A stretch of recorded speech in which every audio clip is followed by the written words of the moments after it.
In the year 1235 AD, during ancient times, young women accused of witchcraft were seized and brought forth for execution in front of a gathered crowd. A religious figure clutching the Book of Solomon utilizes its teachings to deliver their fate. Some of the accused, who engaged in minor witchcraft, admit to their misdeeds. Yet, one witch who has lost an eye boldly warns the priest that he will face eternal damnation. Undeterred, he commands their execution by hanging. The three witches are suspended over a bridge and subsequently cast into the river.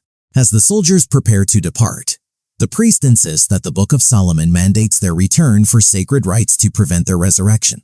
One soldier, however, expresses confidence that the three are truly dead and leaves, causing the priest to feel anxious. Later, as night falls, the priest, alone, attempts to raise the witches and utters prayers for their souls, undaunted by the eerie movements of one of the bodies. But when he tries to lift the last witch, he finds himself lacking the strength and is unexpectedly pulled into the river. In a panic, he scrambles to escape before the darkness claims him. He races back to the bridge, searching for incantations to aid the witch still submerged, but time slips away as the woman with the malevolent spirit emerges from the depths. Harnessing her powers, she incinerates the Book of Solomon and ultimately brings about the priest's demise in the same manner intended for them. Fast forward to 1332 AD. Amidst the Crusades, thousands of soldiers gather in the Gulf of Edremit, readying themselves for battle. Among them is the knight Baemon and his loyal companion Felson. They engage in playful banter about who will slay more foes, and moments later, the battle commences. Both are remarkable warriors, skillfully wielding their swords, and their combat techniques lead to the downfall of numerous adversaries. Over the years, they fought in many wars together, consistently emerging triumphant against those deemed heretical. Regardless of the time, day, or season, they stood ready to fight for their cause, where those considered enemies of God faced execution. In one notable battle in 1344, Baemon and his forces launched an assault on the city of Smyrna. As they clashed amidst the fog, Baemon mistakenly struck a woman with his sword, failing to recognize her as an innocent. Realizing the horror of their actions, he and Felson come to terms with the fact that they have just devastated a defenseless city. The following morning, Baemon confronts the church's envoy about the atrocities committed against women and children. The church representative insists he is merely following divine orders, but Baemon questions whether it is truly God guiding him. A brief argument ensues, but knowing he cannot harm the church's messenger, Baemon and Felson decide to part ways, declaring they will no longer be involved in such actions. A month later, the two make their way to the outskirts of Styria. They wander until they discover a house. As they approach, they enter in search of refuge only to find it empty. Upon inspecting the rooms, they find the couple lifeless in bed, their bodies marred by blisters. Fearing the worst, they decide not to linger and set the house ablaze. The pair continues their journey until they arrive at a city, which is ominously filled with 100 crows. Baemon expresses a desire to enter the city for supplies, but Felson cautions against it. Despite the warning, they feel compelled to explore the city. Inside, they witness the suffering of the inhabitants, with some devoted individuals praying and making vows for divine intervention to rid them of the malevolent force. When they inquire about the situation, a soldier named Johann informs them that the affliction plaguing the city is the plague, which has ravaged the area and claimed countless lives. He grimly states that there is no remedy. Later, while Baemon secures horses for their escape, a young boy attempts to assist the knight but accidentally drops his sword, catching the attention of the seller, who recognizes the emblem on it. Realizing the potential danger, the seller urges Felson to leave immediately. As they head to the inn, the knights find themselves encircled by soldiers, but they manage to incapacitate several of them. However, they soon face a group of archers and are left with no option but to surrender. Labeled as deserters, they are taken into custody. Just then, a priest named Debelzak intervenes, requesting to see Baemon's sword. Upon noticing the symbol etched into the blade, he invites them to a separate room to meet the church's high authority. The man they encounter is in a dire condition, afflicted by the plague. The priest explains that this calamity is a curse unleashed from hell by the Witch of Darkness, who is currently imprisoned in the city. Though the knights are skeptical, the eminence insists that the witch must be transported to the monastery of Severick, where the monks possess the last remaining copy of the Book of Solomon. This sacred text contains powerful words capable of vanquishing the witch and breaking her curses. Beckman inquires about the knights' intentions, to which the Lord explains that the church's forces have been utterly devastated by the plague. The eminence mentions that Father de Belzac and Knight Johann will join them for assistance. However, Beeman declares that he no longer serves the church, fully aware that this decision could lead to dire consequences. As a result, both men are imprisoned. In their cell, they meet a woman who does not seem to be a witch. The two knights take a seat, and Felsen begins to chuckle, pointing out how Beeman's words to the priest landed them in this predicament. Later, Beeman awakens to the sound of crying and notices the young woman bears whip marks on her skin. The following morning, he speaks with the priest, stating their intention to take the woman to the monastery. Soon after, they formulate a plan and outline their route. However, Johann cautions them about the forest path, warning that many men who ventured there have never returned. Beeman asks the priest if he knows anyone who has successfully traveled to Severak, leading them to Hagamar, a man imprisoned for his deceitful ways. Beeman offers Hagamar freedom and forgiveness in exchange for guiding them to the monk's monastery. The knights set out to find the sleeping witch, whom the priest claims he had sedated with her food, yet as they approach, she fiercely attacks them. Fortunately, Felsen and Beeman manage to subdue her and knock her unconscious. They secure her in a cell within their cart and begin their journey. Meanwhile, in the Eminence's chamber, the doctors conclude their treatment, but the man has succumbed to death. During their travels, Johann questions the priest about the young woman they are transporting. The priest explains that she was discovered wandering alone, speaking in strange phrases. Johann challenges the notion that this was sufficient evidence to label her a witch, but the priest counters that after her arrival the plague spread in her city, just as it had in others she visited. Johann notes that in his village the girl was never seen, yet the plague still reached them, contradicting Debelzak's account. The knights engage in conversation when Felsen warns Beeman that they are being followed, prompting them to set up an ambush. The pursuing knight encounters only the cart ahead, but is soon taken by surprise. Beeman inquires about the identity of the young man, who introduces himself as Kay, the son of a noble knight who served as an apprentice and altar boy in the church. Eager to assist, the young man requests that the knights test him to prove his worthiness as a new knight. Felsen chuckles at Kay, who, feeling insulted, responds with harsh words. Determined to teach Kay a lesson, Felsen challenges him to a duel. Kay strives to demonstrate his readiness to join their ranks, but Felsen quickly shows that his experience far exceeds that of the young man. Beeman intervenes to halt the fight, and they ultimately decide to take Kay along with them. Later, Beeman brings food to the witch, who beckons him for a conversation. He asks her if the priest was responsible for her injuries, to which she confirms it was indeed him. She expresses concern about her fate, recounting how a simple girl in her village was accused of witchcraft and drowned cruelly. Despite her ordeal, she survived, only to face the threat of being burned alive. Noticing the fear in her eyes, Beeman reassures her that she will receive a fair trial, promising that she will not suffer such brutal fates. Upon returning to the group, Debelzak questions whether he spoke to the witch, cautioning him not to trust her, as she might try to lead them astray. Johann is on the first watch, but soon the priest arrives to take his place. As Johann prepares to leave, the weeping young witch pleads with him not to go. When he approaches the cart, she suddenly pulls him toward her, and as the priest rushes to assist, she seizes his cross and stabs him in the hand. The others rush to the scene, only to find that the young woman has managed to escape. They begin searching for the witch and eventually arrive in a nearby village. A woman suddenly dashes through the village square, and as the crowd encircles her, they quickly realize she is not the person they were searching for. Noticing someone fleeing to another area, they hastily pursue her. They find themselves in a trench with winding corridors and a small maze. Kay stumbles upon a mass grave, while Beeman and Felsen discover another one nearby. Meanwhile, Johann hears what he believes to be the voice of his late daughter, and in a state of hallucination, he follows the sound. Lost in his delusion, he calls out for his daughter and unexpectedly lunges at Kay, fatally stabbing him in the chest with his sword.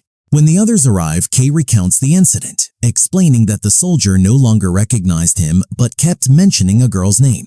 Felsen spots the young woman still trying to escape, fighting back, but Beeman forcefully slams her against the wall.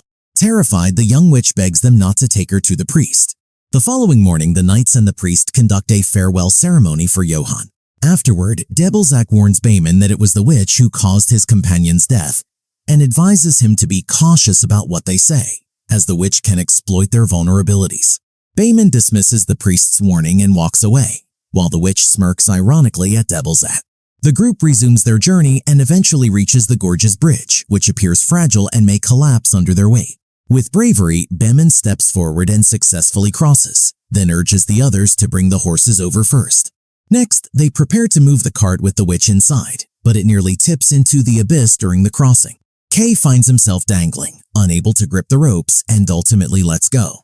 Fortunately, the young witch unexpectedly catches him by the arm with an unusual strength for someone her age.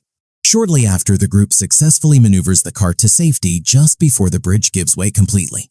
At last, they arrive at the edge of the forest, and with no alternative route available, they press forward. The woods are shrouded in thick fog, making it difficult for them to see their footing.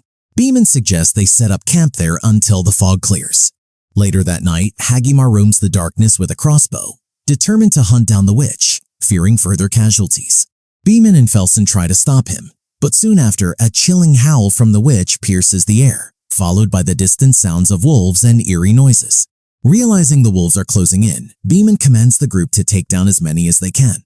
They are soon besieged by the creatures, but they fight valiantly until the last wolf falls.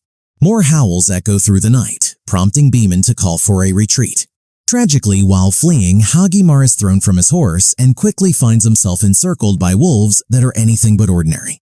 The pack attacks him relentlessly, leading to his demise.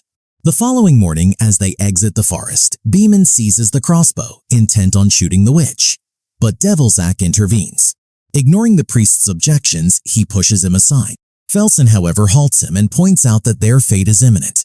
Hours later, the group reaches the monastery entrance, but they are met with silence. Kay squeezes through a narrow opening and unlocks the door for the others.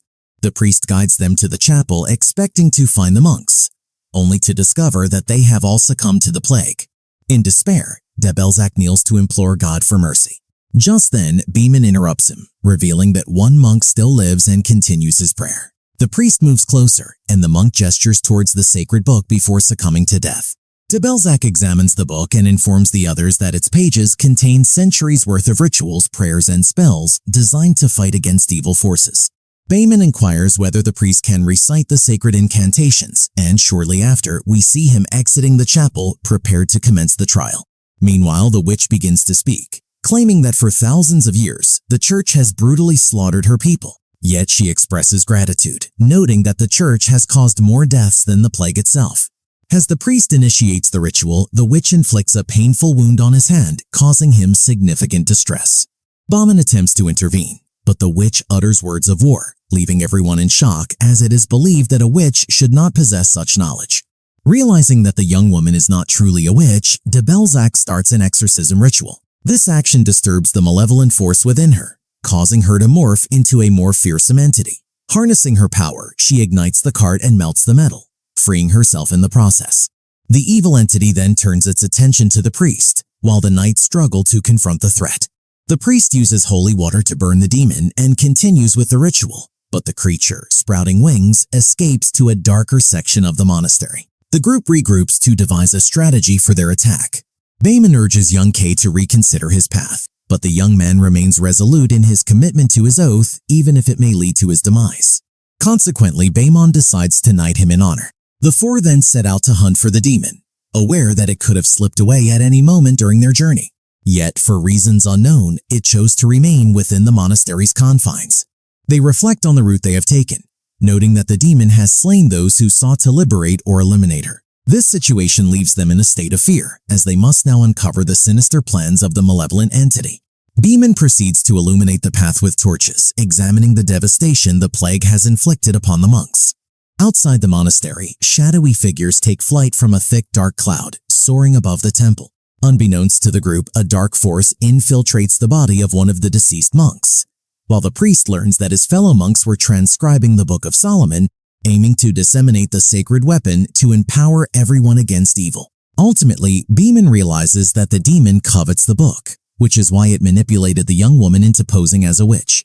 Aware that she would be led to those possessing the wisdom of Solomon, Devilsack fears that if the book falls into the demon's grasp, it will usher in a reign of darkness and eternal evil. The voice of the malevolent being reverberates through the library of the chapel, drawing everyone to its source. Now fully transformed, it embodies true evil looming from the high ceiling. It expresses gratitude to the group for bringing it to that location, and as the priest begins the exorcism, it hurls objects at them and incinerates the copies of the book. When the knights rise, they realize the bodies of the monks have vanished. Soon, the monks emerge from the shadows, intent on killing the priest, as his words can weaken the infernal entity. They discover that the monks are now under the thrall of evil, even crawling along the ceiling. The knights engage in battle against their foes, protecting the priest from harm. Baimon realizes that decapitating the monks is necessary to eradicate the evil within them, and Felsen and Kay act on his advice. Father de Belzac continues to recite the sacred incantations, while the others fend off the numerous possessed monks that appear. They face significant challenges, and one of the possessed monks manages to injure Felsen in the back. The knight triumphs over his foe but collapses to the ground, appearing lifeless. Meanwhile, the defenseless priest is caught off guard by the demon, which brutally snaps his neck without mercy. Just as the demon reaches for the book, Beeman douses it with holy water, igniting the creature's fury. The malevolent being seizes Beeman by the throat, vowing to obliterate every trace of the book and anyone who dares to oppose it. In a critical moment, Felsen, Beemon's still-breathing friend, leaps in from behind, rescuing him from imminent death. However, the demon's strength is formidable, and it swiftly ensnares Felsen with its wings, incinerating him until he turns to ash. Turning its gaze back to Beeman, the young Kay surprises the demon and resumes chanting the sacred words of the ritual, provoking the creature's wrath. The demon attempts to slay the young man, but Beeman intervenes, grappling with the beast and pinning it against the wall with 2 blades while Kay continues the prayer. Though the creature inflicts wounds on Beeman, he perseveres, holding it at bay until Kay completes the ritual. Suddenly, the monstrous form of the demon begins to burn and disintegrate, ultimately vanquishing the evil and liberating the young woman. Kay approaches Beeman, noticing the severity of his injuries and realizing he has little time left. Beeman urges Kay to protect the innocent young woman before succumbing to his wounds. Later, Kay and the young woman take a moment to honor the fallen knights and the deceased priest. The woman introduces herself as Anna, expressing her gratitude for the sacrifices made to save her. After their farewell, we see the two riding back home, with Kay now holding the sacred book, fulfilling the monk's wish to share divine wisdom to combat any future evils that may arise.